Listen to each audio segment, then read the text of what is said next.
Welcome to Two Millennials and Mom, where we bring you engaging conversations and respectful disagreement across the social spectrum. Injected with the quirks of everyday life. Curl up as we navigate the complexities of this modern world with all the humor and warmth we can muster. And the occasional gentle ribbing. We're glad you're here. Happy listening. Last weekend, we drove down to Austin for a funeral for a man nearly 3 times my age. My great-grandmother's brother. We knew him as Uncle Bud.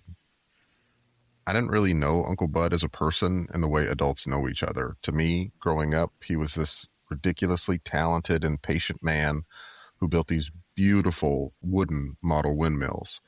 I coveted one as a kid until I got one at a family reunion, and it sat in a place of honor in my room for years. That's how I knew my Uncle Bud, through something special that he had made with his hands. What really struck me this weekend was how many people were there that I hadn't seen in probably 20 years. I only knew them as a kid and almost always from a distance.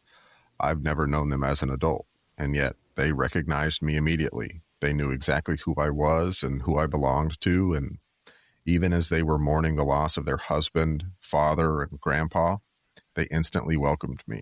The phrase, without hesitation, wouldn't do it justice. It was, you will sit at our table and you will eat with us. You are our family and you will be loved.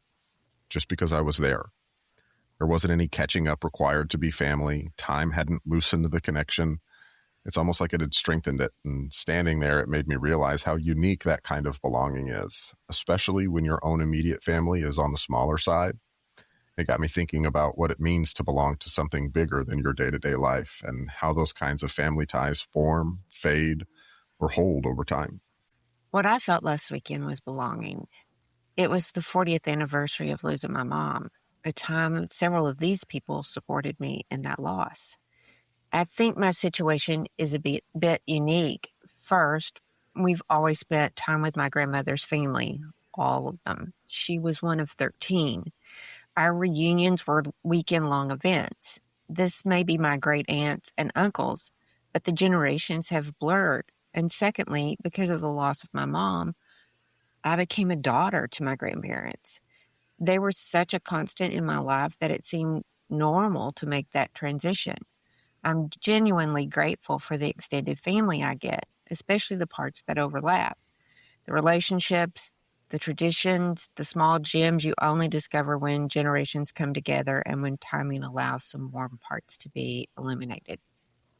The kids tease me because I hold on to things, old photos, letters, artifacts, these little pieces of the past. I tend to think that they aren't sentimental, and they're not in the traditional sense, but I definitely am.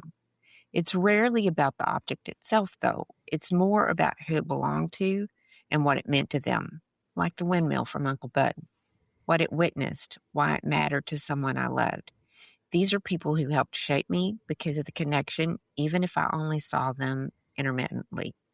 This weekend reminded me how rare that kind of shared history feels today and how much intention it takes to notice it, preserve it, and pass it on in a world that's moving so dang fast. For me, it always comes back to the people. I genuinely love people. I love hearing their stories and figuring out why they are the way that they are. I've been lucky enough to attend a few family reunions more recently than Cole with my mom over the last several years, and each time it's been such a gift to be able to sit down with people that I didn't know super well or to meet those that I'd only ever seen in photos or heard about in stories. That weekend, I found myself drawn to conversations with people I didn't really know. People I've spent more time seeing in old photographs than I have in real life. And yet, sitting with them, hearing their stories, it felt like adding color to a black and white world. I love learning who somebody was before I knew them and how their experiences shaped the family that we're a part of now. There's something grounding about that, about realizing that you're part of a much bigger narrative, even if your day-to-day family feels small. It makes me think about what we've missed out on by not growing up surrounded by all of these cousins and constant gatherings, but also what we've gained by having a close, intimate family and the freedom to build deep relationships intentionally. And that tension is really what we want to unpack today. How family has changed throughout various generations, from big families with plus or minus a baker's dozen siblings to much smaller, more intimate circles that we know today. What we've missed out on, what we've gained, and how the meaning of family, history, and connection shifts as the structures around us evolve. Welcome to Two Millennials and Mom. I'm Callie. I'm Cole. And I'm Mom. So I was surprised at how important it was that y'all were with me that weekend. I do a lot of things, without you guys. Family, I've gone to reunions without y'all, just with your dad. And so it was really different for me to have y'all there, even though it's been such a long time in between. I remember it was so strange. Some of those reunions, we were kids. And what you remember from those times. And I mean, I didn't catalog all of the adults at the time. There were a couple here and there that were really impactful in my brain and things like that. But I remember a lot of the kids. And so we're sitting at this funeral and somebody would walk in and you would go, I feel like I know who that is. Do I know who that is? And you would tell me how they were related and who they belonged to. And I was like, the last time I saw him, he was 6. He was 6 years old and now he has a 6-year-old. And it's so interesting and fascinating to, again, like Cole mentioned, be just completely brought right back into the fold. There was no hesitation. Sit down, come eat. Let's share a sandwich. Let's go through old photos. Like no time had passed at all. It was just normal. I guess my next kind of question is for us, we had experiences with people from kind of all over the place. And so everybody would come together for these family reunions. And there was even a moment of acknowledgement, if you will, of whoever had traveled the farthest. Oh, so-and-so came from New Mexico. So-and-so came from Arizona. So-and-so came from here. And so there were lots of different people. But my question is, we really only ever spent that day with these people. And so why do they still feel so special when we weren't? I mean, we're not calling and catching up on the weekends or things like that. Like you would hear tangentially passed along stories. Oh, so-and-so's in the hospital. So-and-so got divorced. So-and-so did this, whatever it may be. But why did it all feel so special? Is that just the blood relation where it's supposed to? Why is that? I don't think it's the blood relation because I don't think everybody has that. Agreed. I think it's just the way our family treats its family. I certainly think that's part of it. I mean, my grandparents were such a significant part of my life. I mean, my sister and I will both tell you that they raised us, and they were farmers. They lived 30 minutes away from us for most of my life. But if if Mom and Dad were going to go do something, my grandparents were right there. And her family, she was always close to, out of 13 of them, she was always close to several of them. There was visitation back and forth, and for years and years and years, we would rent the lodge at Lake Brownwood for the weekend, and everybody would show up and spend the whole weekend together. You guys know reunion to be a half-day deal. Our reunions growing up were long weekends. And so we were all there together and they made it fun. I mean, we had parties and cakewalks and dress ups and dances and raffles and all kinds of stuff. I mean, there was stuff going on. And so I think that's part of it. Yeah. So is that there's a history. Where I'm going to take a swing here, and I mentioned this when we were kind of prepping for this episode, but one thing that I notice specifically from your grandparents' generation, large families were just kind of the norm, but they talk about their siblings way more than any of them talk about their parents. They raised each other. Definitely. And so but there was such a wide age group with 13 of them. Sure. There's also 13 of them. They had to raise them. Their parents couldn't raise all of them. Yeah. Well, and I have a peer who is one of 10, and I would say the same thing with her family. She raised her younger siblings. because her parents were both active and doing stuff, and there were 10 of them. And so Susan definitely was there. I would say the three oldest were there to really manage the younger ones. I also think I suspect, obviously I don't know, but I suspect that also means that as they all grew up and became adults, they stayed closer. Just because it was more of a parent-child relationship between some of them rather than just siblings. Okay, now I'm going off to college and I've started my career and we're both in these really busy phases. They're still looking out for each other and they're still protecting each other in various aspects of that. And because that's what they know. That's what they've done their whole lives. Sure. I don't know how many of the younger kids went to live with one of the older kids after the older one had gotten married and the younger one was doing something and coming up. And I have to say that's juxtaposed against my mom and her sister, who were 13 years apart, and would say that they were both only children because they didn't really grow up in the same house. By the time my aunt was old enough to know what was going on, really, to recognize things, my mom was married and out of the house. And so their relationship is completely different than my grandmother's and her siblings. And I think they grew up poor. They had to support each other. My grandmother worked in the fields with her brothers because they were farmers, and that's why you had big families, was to help support the family. Yeah. There was some ornery in that family. So, like my grandmother's mad because she was one of the responsible older sisters, and so she was supposed to go and work in the field where some of the other sisters never had to do that. She was a little bent on that one. So the sibling relationship is still there. It's just different. Yeah, I think so. Yeah, I just think it's so interesting how at that time, that generation, you couldn't afford to not have that many kids. And now you can't afford to have that many kids. It's just so interesting how it has changed. I mean, you're talking 3 generations, but I mean, in reality, it's probably closer to 1 or 2 generations different, because how many from that generation had that many kids? Well, because eventually you run out of fingers of keeping count of everybody. Goodness. I mean, but I think that goes back to kind of, again, what we were touching on in the intro. It's me and Cole and Trey, who has been on the podcast before, back several episodes ago.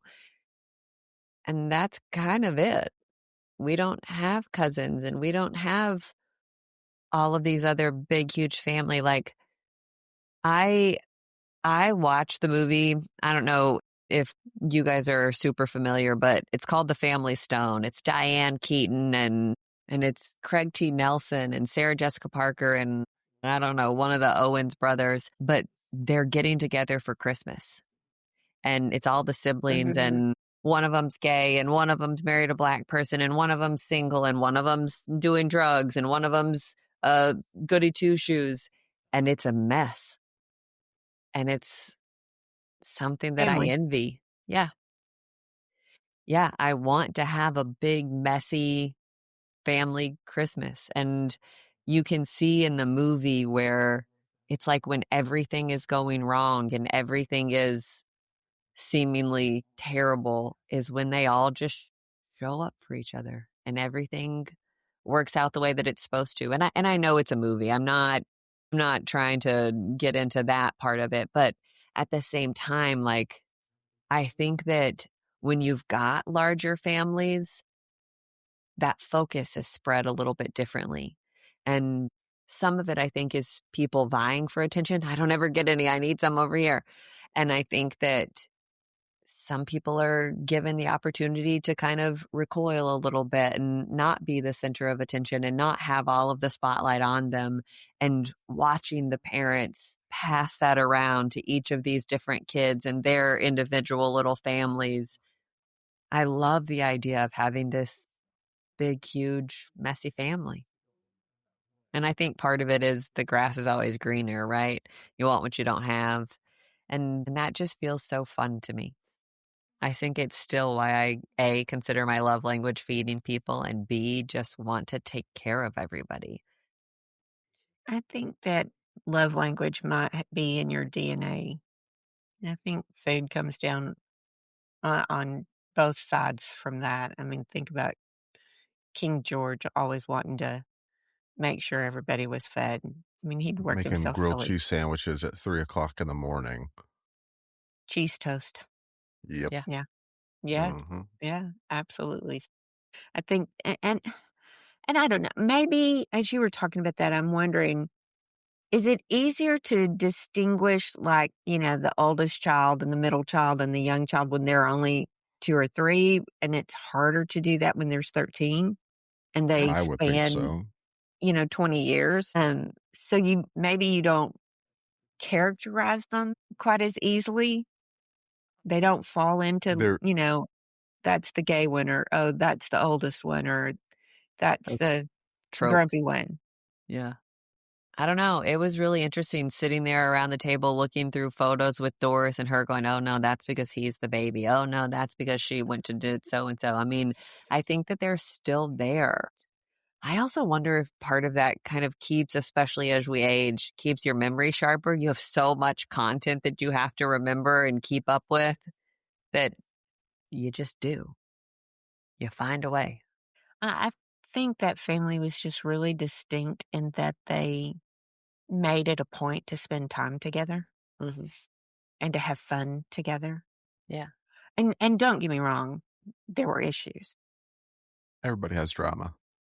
Yeah, that's a much better way to say it. That there was drama sometimes. And one of the reasons that the reunion stopped being the same thing is because somebody decided they were having to drive too far. They were driving from Austin to um, Brownwood, and they just thought that was too far for a weekend, and it just ticked my grandmother off because she was driving from Lubbock to Brownwood.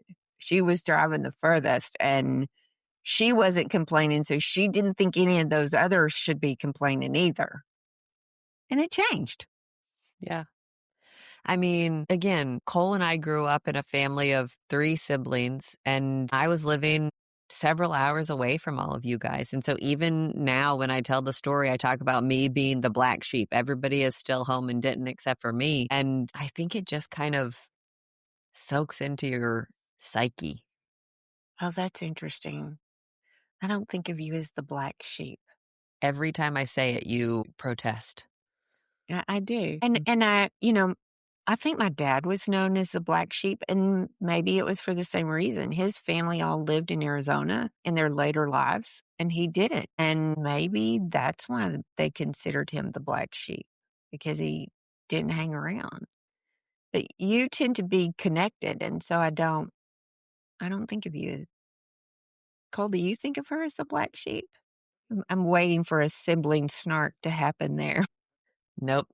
You will not be delighted in this moment.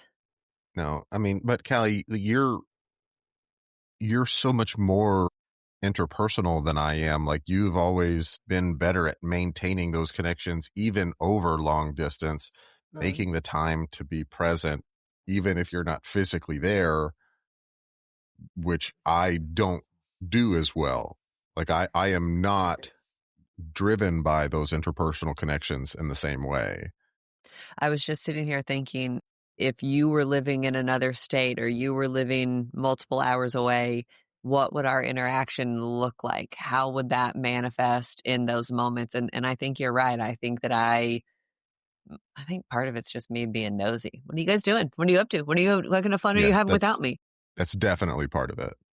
And I don't think that you have that same gene. You're Yeah. not as nosy as me. Here's this chance to say that's a girl thing. I don't know that it is exclusive to women. Maybe it's more common, but Okay. there are definitely nosy dudes. I've met them. But, here's my deal. Your grandmother's family was all pretty local. Your grandfather's family was all from North Carolina, Virginia. we had closer relationships with that family in Virginia than we did with a family that was within 5 to 10 miles of us. Do you think My that dad's family was the same way. do you think that's because you had to try harder to maintain those connections, and so it Mm-mm. I don't. I think it was the relationship. Your grandfather's family, like you said in the intro, they loved you because who you belonged to. It didn't matter who I was or what I was or if I was short, fat, whatever. Didn't matter to that family in North Carolina. And the family here didn't just didn't they didn't care. They didn't have that same acceptance. And part of that I think is because they'd grown up really close too. And so anybody else was an outsider. Yeah. And they didn't make room for that outsider. Tight knit, harder to break into. Yeah. Yeah. Versus really welcoming. So do you think that that is a family by blood thing, or is that truly a personality thing? do you think that's genetic? Do you think because Callie and I vary so much, we're getting it from both sides. Just pure curiosity here. Is that ingrained in your DNA to be more or less social with groups outside of your family? All of a sudden that brings up the whole nature versus nurture argument in a whole new capacity, right? Because again, we grew up under the same roof with the same parents and the same sets of rules and ended up totally differently. But it's so weird though. We're totally different and super similar all at the same time, depending on what trait, characteristic, mannerism is kind of on the chopping block here. Can it be And see, genetic? here's what I'm thinking. If I look at your dad, he would be related to both of those families, but kind of deals with them differently. So I don't think that's DNA. I think that's circumstance. I don't think it's circumstance. I think it's probably a combination of the two. But think about it. If you, no matter which role in the family you're playing or taking at that moment in time, if your family all leans towards this group of people because they're nice, because they're friendly, because they're open and welcoming, absent makes the heart grow fonder, right? And so you don't see them very often and everybody leans that way. Are you more inclined to give them a chance, give them an opportunity to love on you, to love on them, to get to know what you can? Because at the end of the day, kind of the depth of knowledge is a little bit more shallow. And I'm not saying that that's a bad thing, but you don't know all of the going ons in everybody's lives when they're across the country, right? Versus somebody that you live next door to, quite literally in our case, in many instances, and you're like, oh, God, they're doing that one thing that I wouldn't normally have access to. I wouldn't normally notice if I lived across the country. They're doing that thing again, and now I'm annoyed. I I think don't that know. has some validity to it. I don't know. I still think it's an openness, an acceptance. I don't know. agree. But I feel like it's a combination, right? It's part of Yeah. the way that you were brought up and in the situation you were growing up in, and also part of the DNA and the genetics of it saying, gosh, this is overwhelming for me. I don't even want to get into that, versus the closeness due to proximity. I think it's okay, this is going to be so weird, but follow me for just a second. Cole has us watching this YouTube channel of this guy doing all kinds of cooking stuff. And so the first one that I watched that he shared with me was a 25-minute video on different mayonnaises and like a deep dive into mayonnaise versus Miracle Whip versus Hellman's versus Duke versus all of these different things. But he had one about spices. Salt and pepper and paprika and smoked paprika and cumin and all of these spices, right? And I think that he made a really, really valid point in my brain. And I've mentioned it to Mom on a couple of occasions. Nobody can be a master of spices because there are too many components to take into consideration. You Too can many have possible combinations. Yes. You can have one spice. Let's just take paprika. And if you use it before you cook on your food versus while you're cooking on your food versus after you've cooked the food, all of those are going to be totally different variances.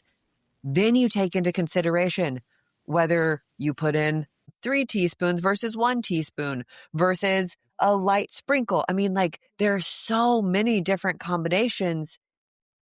You're never, and then you start throwing in the next factor of, I'm going to take paprika and I'm going to add in turmeric. I'm going to add in salt. I'm going to add in this. And so the number of combinations is astronomical. And in the video, Ethan, the guy who's doing them, actually does some math. And I thought it was really fascinating. He's like, if you have 4 different proteins and 5 different spices, before you know it, you have over 250,000 combinations on those alone. Like, and then you throw in all of these other spices and all of these other, like, it's exponentially out of control large. You cannot be a master of all of these things because there's just too many different options and combinations that you can use. And so I wonder if that same kind of logic is applying here. We can sit here and try and break it down and say, oh, it's genetic. Oh, it's nature versus nurture. Oh, it's this and this. But all of the different pieces and all of the different elements are totally and completely different and not replicable, whatever the word is, not able to be replicated because your lived experience is different from mine, because the time in your life when you experience that is different than mine, because of the history of you versus the history of me. And so everything is so vastly, wildly incomprehensible. Too many variables. Way too many variables. And I know without a shadow of a doubt that I am incredibly blessed, lucky, grateful for the life experience that I have, for the family that I get to experience. I also know without a shadow of a doubt that not everybody out there has it as good as I do. And I'm sure that there are people that are better off and worse off than me. And so, does it matter? Does it matter if it's nature versus nurture? Does it matter if it's genetics? Does it matter?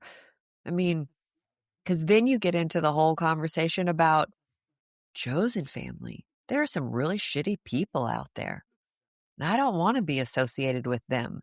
I just happen to be one of the lucky ones who has a really great mom and a really great dad and really great siblings. But I can pull back or push into most of the time. But I can pull back and push into those relationships as much or as little as I want and as you guys want to come to the table too. And so I just think that we're all so different. There are so many different variables. And I think that some people don't have the choices that I do. So I do too. And I think it's an interesting question that you pose there. Does it matter? Probably not. But it's interesting to think about. Yeah.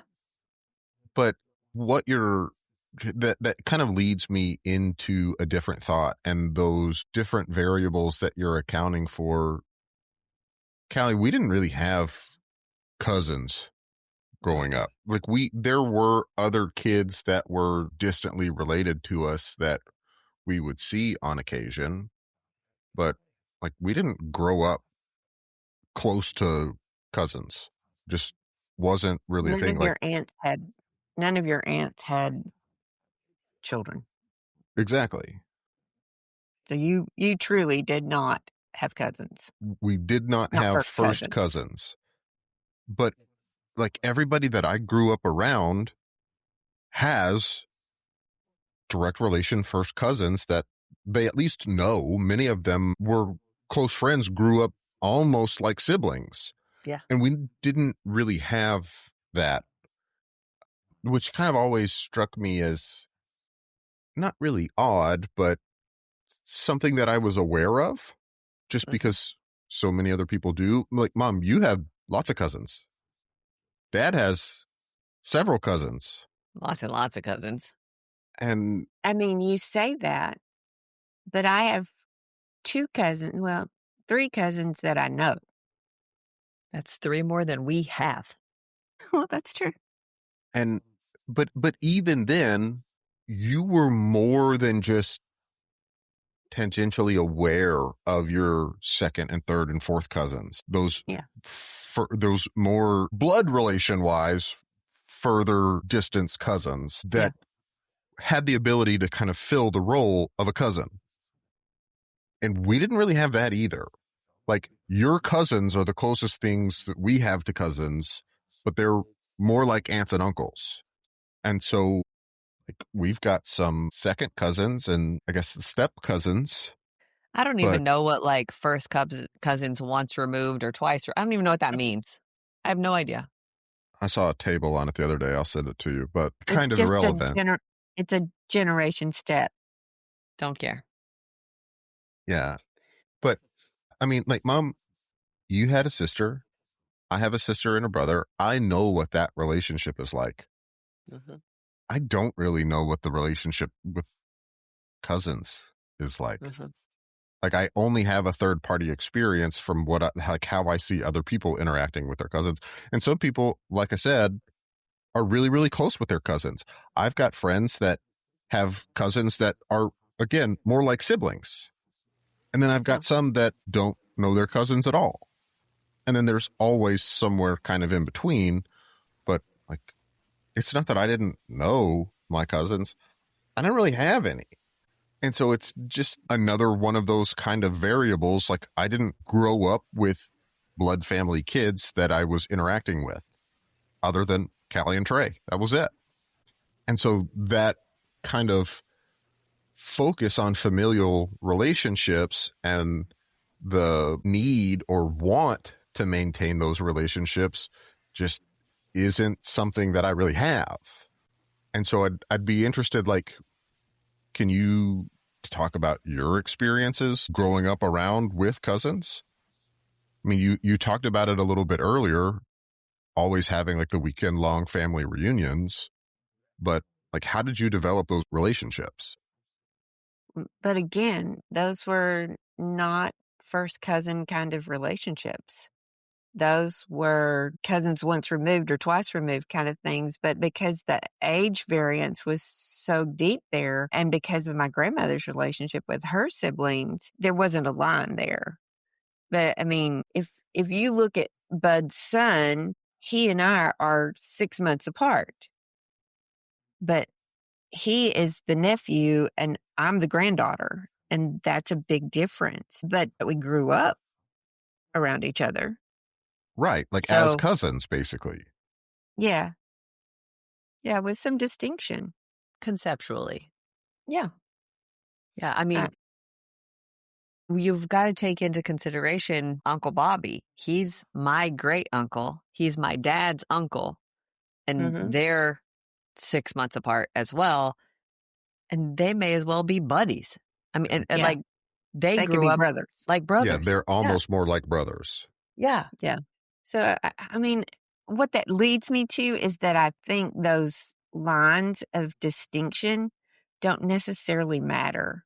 It's more the heart that comes into play. Yeah. Than it is the line. And then, Callie, if you talked about chosen family, and I think that's very distinct too, that if there is an absence of family of what y'all are calling blood family, and maybe sometimes even if it's not an absence, but there's just a difference, maybe there is distance, then there's that family that's found family that you choose and you adopt them. You become, the aunt or the uncle or the cousin or whatever, because you're watching their kids grow up, and that's how you feel because you've found them and you respect them and love them for who they are. So I think those distinctions may not always mean a whole lot.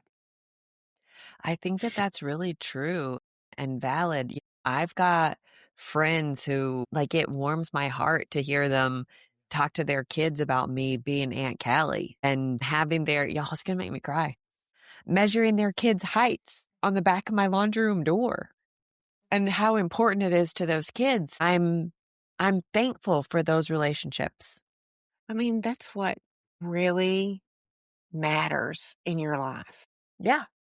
is those relationships. And I And would how, choose them again and again and again. I mean, I think that's the thing with my grandmother's family is they were my family. You're right, Cole. It was just me and my sister. That was kind of it. But here was this other big crew that loved me and ran around. And I mean, we were kids together in some regards, or I knew what was going on in their lives. And that's kind of exactly what I'm saying. Like, I don't want this to be misconstrued, but the phrase is the blood of the covenant is thicker than the water of the womb. Mm. So, like, you hear blood is thicker than water, but that's actually the reverse of how the phrase was originally intended. Really? I've never heard that. Yes. So I'm going to have to look that up. your family, not only are they blood relatives, but they also made the conscious decision to develop and maintain that covenant of love and friendship and respect and relationships with each other, just like I have done with my friends. Like, I am an uncle to way more than just Kayla and Q. I have lots of nieces and nephews that I am an uncle by buddyship. Yeah. I I love love that. And so that's kind of what I'm saying. Not specifically, oh, you had first cousins, but you had that familiar relationship with those people who were around your own age. And like, you didn't have to go to those family reunions. You didn't have to keep going, but you made the decision to put in the effort to maintain a relationship with those people. They just happen to be related to you by blood. So those are kind of your cousins. I think it's a little bit different for Callie and I. We had to go out and find those. Mm-hmm. We weren't really born into them in the same Right. way, which is Yeah. not like better or worse. It's just different. Yeah, exactly. So, but at the same time, I want to take a step back there because, as we've already talked about, we got born into that just by belonging to you. We Mhm. got born into it with everybody in North Carolina and Virginia just by belonging to Dad. Like, yeah, maybe we didn't have any cousins that were close geographically in proximity or that were blood relatives that were our own age, but those people love us just the same. Absolutely. Without question. Yeah. Like, I know lots of people who like aren't close with their immediate family, much less their extended family. And that was the thing that really kind of hit me last weekend is, again, the last time I went to a family reunion, I bet I couldn't have been more than 12 or 13. I'm 32 now. Yeah. So it's probably been close to 20 years since I've seen the vast majority of these people. I may have talked to them on the phone or gotten a Christmas card in the interim, but like, I haven't interacted with them at length.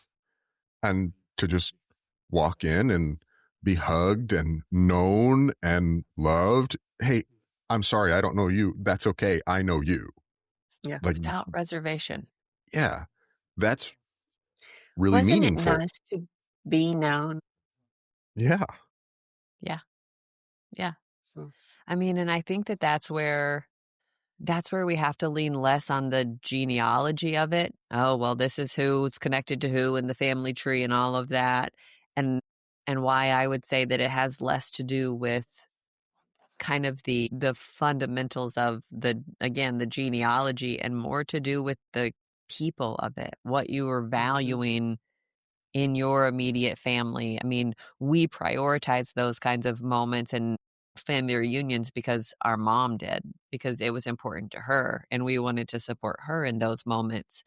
And getting to feel and see and experience the benefits of that, I think is pretty cool. And just to kind of highlight the affection that some of our extended family offers, there were lots of people that weren't blood relatives to us that got the same treatment because they were there, because they had developed those same relationships. And so it was that chosen family. that chosen family that gets included the same way. Yeah. I mean, there were definitely people like that in my grandmother's family. And I see y'all with that same thing. You guys have chosen families. For sure. But again, I think that that's the culture in which we choose and the hearts in which we have formed more so than it is, well, just because this is the family that I was born into. But we had to learn that from somewhere. Yes. And so I think talking about what we've just talked about, Callie and I, we didn't have those cousins. We didn't have that inherited support structure. Yeah, So built we in. went out and built our own and found our own, which I don't think anything is wrong with that. It's just different. It's just different. Yeah. But I hope that you, in some ways, were able to relate that to the family that you saw us have. I think that's the point I'm trying to make, is that we had to learn that from somewhere. They taught us how to do it. We saw the interactions that they were having and said, I want that. So even though I didn't just come into this world with it, these people showed us how important that is and how meaningful that can be. So we said, I want that. And we went out and developed it. I want to be a part of that too, of doing that not only for myself, but for someone else. Yeah. I want that for y'all. I think it's important for you to have, Callie, you called it a community, and I think that's the same thing as a family. Yeah, I think that it just is the journey in which you take to get to yours Mm-hmm. can look a million different ways. Sure. Yeah. And I don't know that there's anything wrong with any of them, but just being aware that it can look totally different than the next person's. It will. It will look totally different than the next person's. Do you think it's harder today to maintain those relationships? I think it's different. I think that once you kind of take into consideration the technology of it and the faux closeness that social media is supposed to be maintaining, I think that if you allow it to be detrimental and you allow it to kind of formulate what it is that you're supposed to be taking away from things, then I think you would be missing out. I think if you choose to actively pursue it and choose to make it a priority, even if it is once every couple of years for a single day family reunion, I think that's okay too. I think our mobility as a society has interfered in some ways and made it a little bit harder. Technology, like you say, there's a faux element to that, but then there's also an element that can easily keep you connected to, that cousin in Michigan or Virginia or wherever. And so there's trade-offs with that. I wonder if your generation or the generation coming up values that connection. And I hear you guys say that you do. But what happens to the next generation? Will they? I think it just looks different. Mm. I think it looks different than what you know and what you grew up with. And there's nothing wrong with it looking different than yours. I'm not saying that they're the same, but I think that intrinsically the commonalities are more pronounced than not. But I think that, we talked about technology and all of that, and it's a lot harder to stay close now. I think that in many ways, we as a society are busier than we've ever been before. We're spreading ourselves so thinly on all these different things, some that do matter, some that don't, vice versa, whatever. Travel has never been easier or more affordable in history than it is today. Yeah, I don't think Getting it's that somewhere it's else. more difficult to maintain those relationships. I think it's easier to maintain those connections. It's also just a whole lot easier to get distracted. Yeah. I think that they're weighted differently because of those distractions. Yeah. Okay, I'm going to throw you a left curve. Do it. So my mom was really into genealogy. I can get so deep into that I, don't even come up to breathe. Feels like for weeks at a time, the deeper I get in, to find out that my grandfather was married 3 times and 2 of those were sisters or, strange things like that. And 23andMe or Ancestry has opened that up. We know people who found out that they had different dads or siblings that they didn't know about. How do you think that plays today? I think it depends on the person. I Yeah. think it depends on the culture that they immerse themselves in.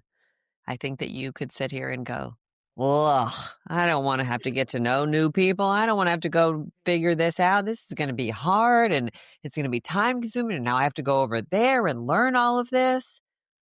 Or I think you could take it in stride and say, oh my gosh, what a joy it could be to have siblings. Oh my gosh, this all makes so much more sense than I ever realized it could. Yeah. That works. That adds up now. I didn't even realize it and dive right in.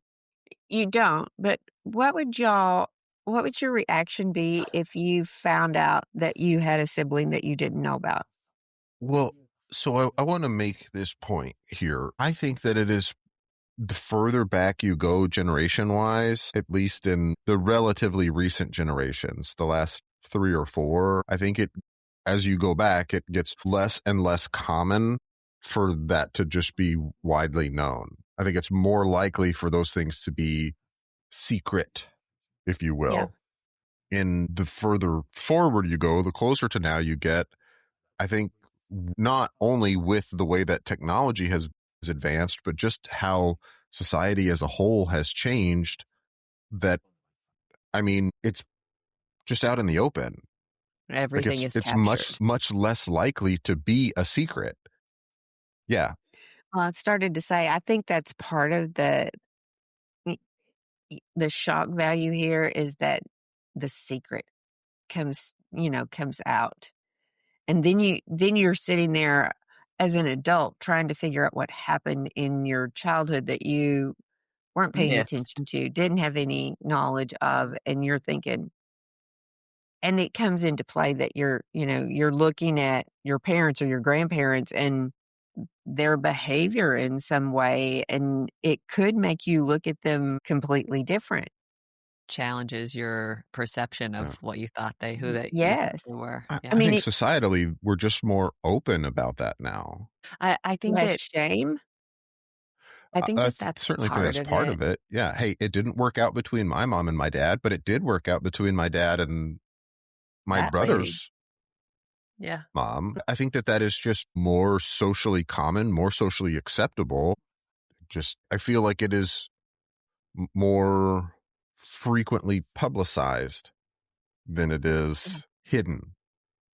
Yeah. Well, and you say that. I know one of the stories was that, you know, his mom got pregnant as a young woman, and because that was such a, no at the time, she was shipped off. She was shipped out of state to go have the baby, and then she came back miraculously and came back, and no one knew about the child. That was all taken care of somewhere else. And now then your DNA is showing up and saying, hey, there's this child over here 6 states over that is genetically related to you as a sibling. And people are going,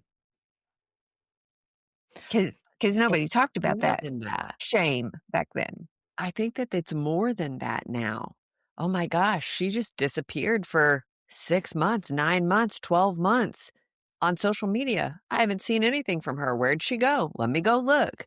I mean, I think that it's just much more obvious in many ways. And I think that it is that way, whether you're choosing to put your entire life on the internet or not.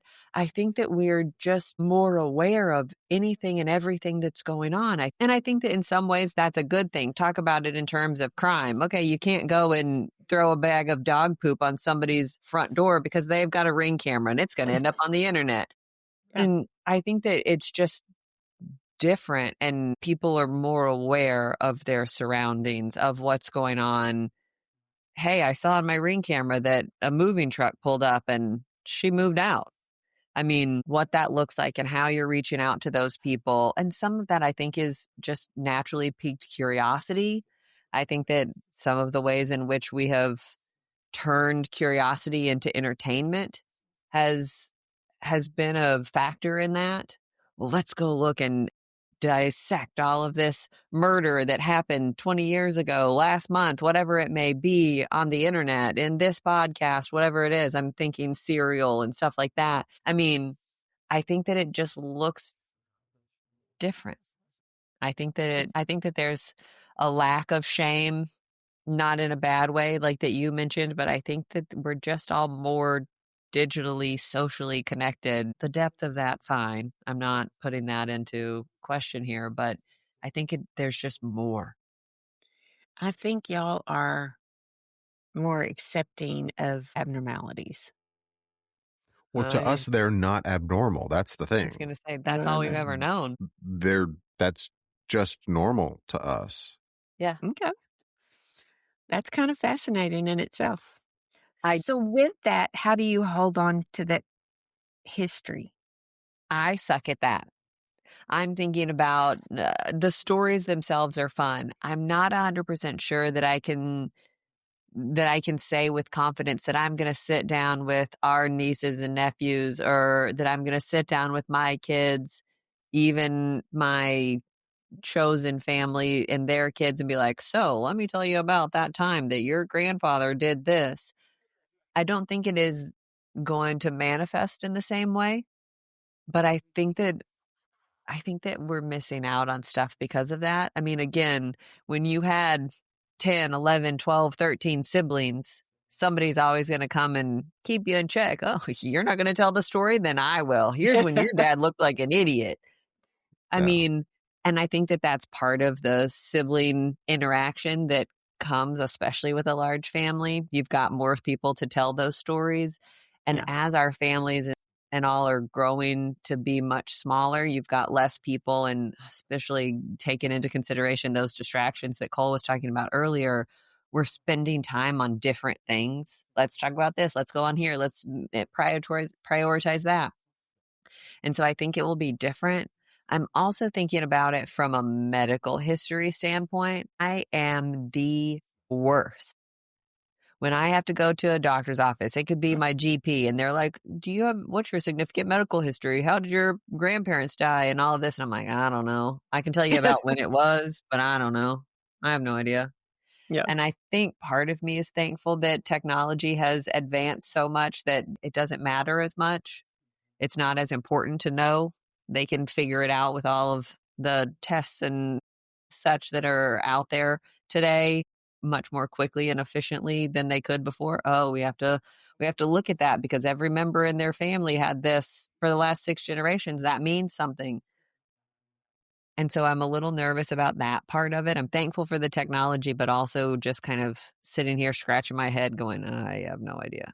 I got nothing. I think I worry that our photographs of our life are on our phones and not in our hands to go back to share with, that kid of a later generation or that sibling from 6 years ago, or that you guys aren't that sentimental about those things. And so they're not even going to be there. And so I do worry about where that history is going to be. Is it going to be in the cloud somewhere that we don't ever access? Because, there's 10,000 pictures to look through. So how are you going to find the one of that one time that you met your cousin and had ice cream, or what's that going to look like? And I got really tickled. A friend of mine said, oh, my son graduated from college and I haven't posted it on Facebook. I guess I should do that because, that's how They're we sharing remember that things. information, yeah. Yeah, that's his history. And I thought, oh, Lord, if Facebook is my history, I'm screwed. But I think that you have to take into consideration the advancements in technology. I may not have that picture of your dad with a chili bowl haircut, but hey, ChatGPT, this is him today. This is him as a little kid that I do have. Show me what he would look like with a chili bowl and let's make fun of him together. That is not the same thing, though. It's not, but I think that that's my whole point. It doesn't have to be the same thing for it to matter. It can be different for it to have the same weight. A pound of feathers and a pound of bricks is still a pound. I think she has a point. I mean, about the pound for sure. It's just weighted differently. Yeah, it's just different. And it's really easy to look at it from your perspective and say, oh, that's worse than what I had. It is. But somebody from our perspective can look at yours and say, yours is worse than what they had. What am I going to do with all of these pictures? I'm never going to look at them. They're just going to stay in a box in the attic. Yeah. I think I worry about that connection being gone, though, being non-existent. Because I don't think it's easy to recognize that you're losing it when you're losing it until it's too late for you to come back and go, oh, crap. What was that story that Granddad told? Or, was he in the military or was he not in the military? Or did he die of a heart attack or did he, die of dysentery? And I'm concerned of y'all not having a history But because I again, I think think history that makes a difference. I think our histories that we're building just look different. They may not be with the same titles of people that it was for you. This was my grandfather. I mean, but Mom, I haven't had a grandparent in almost 20 years. But see, that goes to my point too, because I had a grandmother until late in my life. But that doesn't mean that my upbringing was any less important or valuable or It malleable just, in my life. It's just different than yours. So I it's, didn't have grandparents up until the late end of my life. And there is a part of me who's sitting here kind of going, we're never going to have a photo of 4 generations the way that you have. But at the same time, I'm going out and filling those same kind of voids with other people that I choose that are valuable and important to me. I'm sitting here measuring those kids on the back of my laundry room door. It just looks different. It's just weighted differently. And I think it's a crock of shit to sit here and say that one of them doesn't matter as much as the other. Mine is better than yours, or yours is better than mine. They're just different. And from an outsider's perspective, which is what it would be, you looking into mine and feeling like it's not as good as yours, or me looking into yours and saying that it's not as good as mine, I think it's just hogwash. I think that you're never going to get the perspective that you're expecting, even if we did have the exact same titles in place to make it count.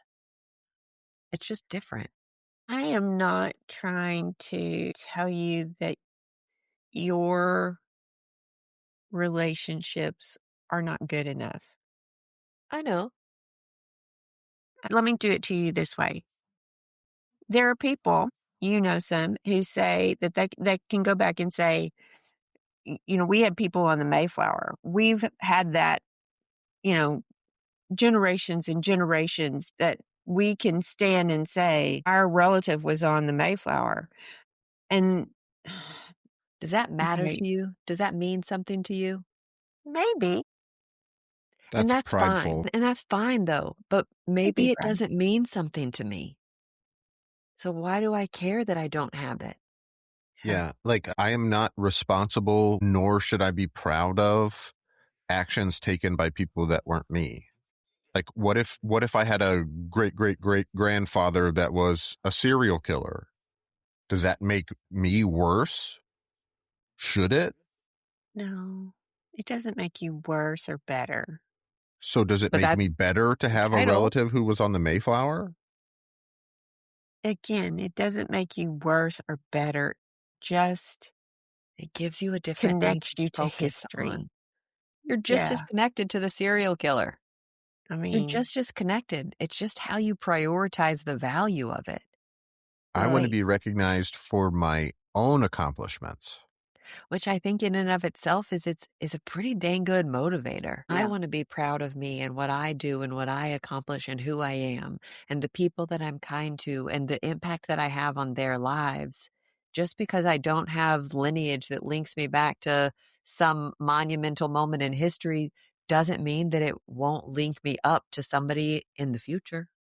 I mean, technically it could if there's each generation becomes less and less and less embedded in history, then there's a point where That's not what I'm saying, though. But they're We're making their making own history. history. We're true. making our own history right now that we have no way of knowing of what it is going to look like in 50 years. I'm How envious. impactful this day is. I'm envious of that mindset at the same time that I am concerned about that mindset.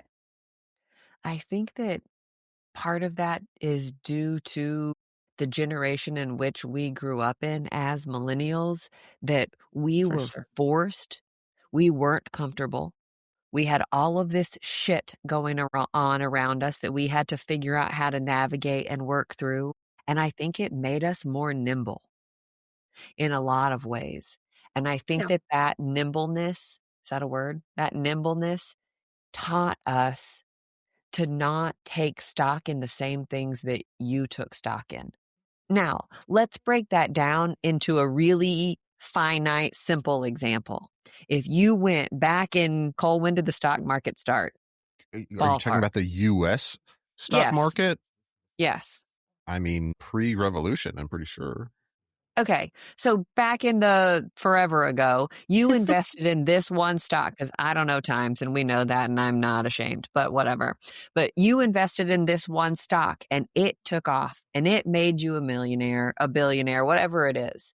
And all of this was so good for you. That doesn't make me 5 generations, 6 generations later any more important or valuable. Those 5 generations, what's happened in that time may have been squandered. It also doesn't mean that I could invest in that same stock today and it have any impact, much less the same. And so we've got to be nimble. We've got to say, hey, this is what our ancestors invested in and this is how it performed for them. It ain't going to do shit for me, but I'm going to go do it this way. And it looks different and it's in a totally different industry and it has a different valuation and inflation and all of these things. And maybe this will be meaningful for me. And I just think that we can't be so stuck on the hamster wheel that is history and valuing that history that we can't build our own. We can't make our own futures.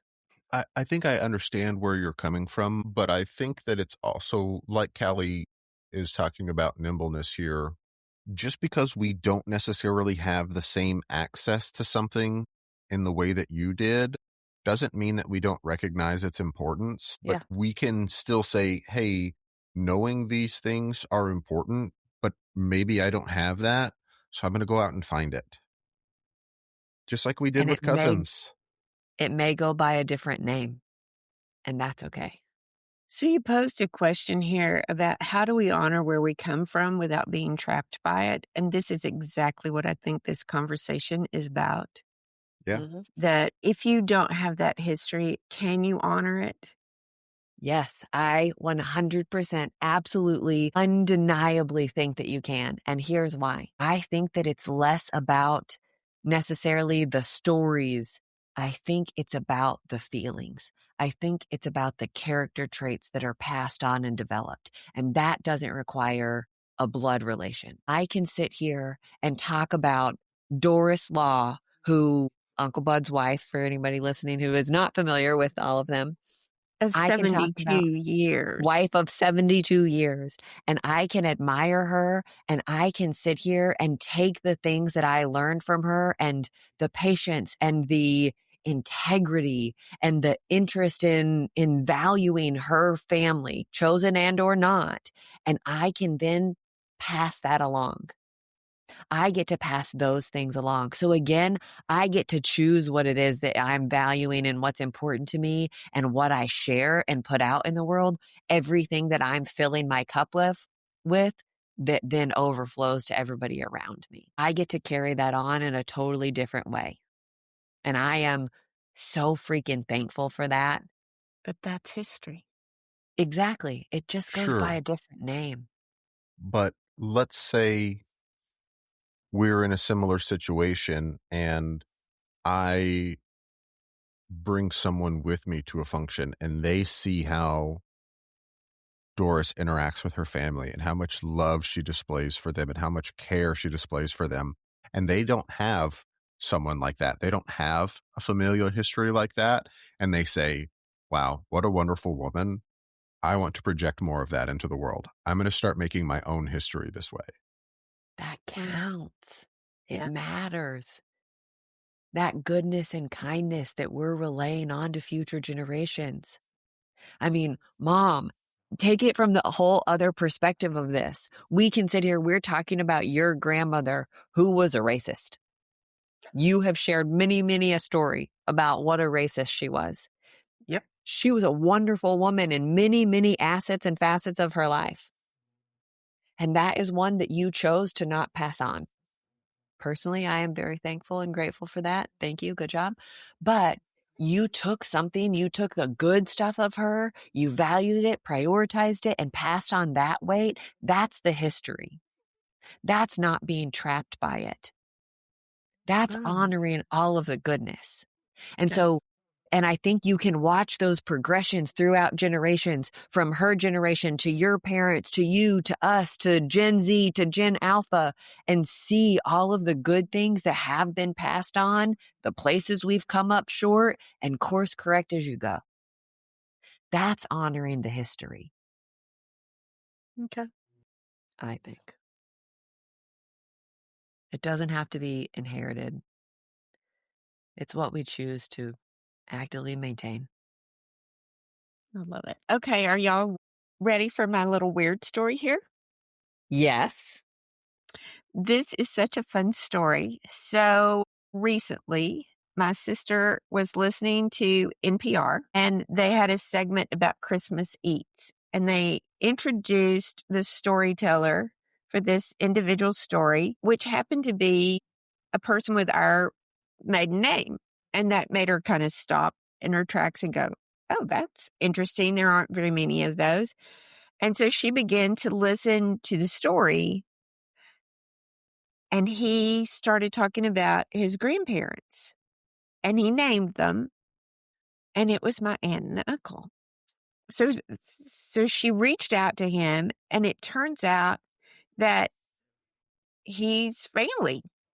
And he's a cousin. Well, I guess he's really a second cousin, but someone that we had never met and didn't even know existed, who lives in the same town that she lives in. And so she reached out for us, and we had a delightful Zoom call with him. He agreed to do this. And so we had this Zoom call. That's when we discovered that they were in the same town. And what he did, he's gone to school and he's a baker and he's an improv and he's a storyteller, teacher. And I mean, we were just completely unaware of each other. There's probably a 10 to 15 year age gap between us. And it was just absolutely surprising how little shared knowledge we had of each other's lives. It was the most fun, and he was absolutely lovely and just adorable. And we agreed that we will reach out and share things. We're going to do photos and family history because he has one side of it and we have a different side of it that barely even overlaps, even though we're talking about siblings. And so it was just, I think what struck me most was how quickly the unfamiliar turned into something recognizable. And when we ended that call, we weren't strangers who had connected through a radio story. We were a family. And so the connection only existed because of a chance moment on NPR that felt rooted in something much older and deeper. It was really a cool interaction. I feel like it's all a puzzle, right? And you've got some pieces and he had some pieces, and you guys can start putting those pieces together. And as they come together and as you're sharing them, you get a much better picture of the bigger picture, right? Yeah. I love that. We don't really know why the siblings weren't close, but maybe he has something that will tell us that we never even knew growing up. It was so much fun. And just completely accidental, might not have never happened. Extremely excited that it did. So That's pretty cool. weird and very cool. It was fun. It was absolutely fun. So, our good news this week, I think, is a really interesting kind of punctuation on the end of our conversation because we talked a little bit about chosen family and maybe missing certain familial relationships. And Callie and I were kind of big proponents for that chosen family and recognizing the importance of those relationships, even if they aren't there, and not having grandparents for quite some time ourselves at this point. Our good news story this week comes from a heartwarming idea that is spreading kindness in a simple but powerful way. In McKinney, Texas, just north of us, a group of volunteer grandmas have been staffing what is called a grandma stand. It is a purple lemonade stand style booth where anyone can sit down with an elder who's happy to listen, chat, and share wisdom from years of life experience. The concept began with a grandson who encouraged a colleague to call his own grandmother when she was going through a time of hurt. And that single act of empathetic listening blossomed into an idea, a place where people could pause, be heard, and connect across generations. These grandmas don't give formal advice. They're not there to judge you. They simply offer their time and attention, letting strangers talk about whatever is on their mind, from relationship worries to everyday frustrations. For many visitors, just being listened to by someone who's lived a long life and truly cares brings a sense of relief and connection that's rare in our digital world. It's a gentle reminder that sometimes the best kind of support is simply a caring ear and human presence, and that wisdom shared freely can make a community feel a little bit more connected. I love it. I love that story. The grandma stand. Yeah, it was a pretty cool story to read through. So would y'all ever do something like that? Could you have a big brother stand or big sister stand, or Sure. Yeah, I wouldn't it be probably fun? would. I I think it'd be mean, fun. so we've mentioned on a couple of occasions in this episode that Cole and I haven't had grandparents for several years. And my neighbors are a little bit older than me, and their parents come into town on occasion. And we've gone on vacations with them and spent time with them, and they have turned into my pseudo grandparents. And I adore them. And I'm just so thankful for them, again, kind of choosing me, for allowing me to utilize them in that capacity, because I don't have them. And I'm kind of jealous of people who do. And it has been so wonderful to get to experience that. And I'm just thankful for their kindness and generosity of giving me that time and that opportunity to enjoy them. I love it. I'm really grateful y'all were there It was and really that you've good. shared the history with me. Yeah. Really I good. love you guys. I love you too. Love you too.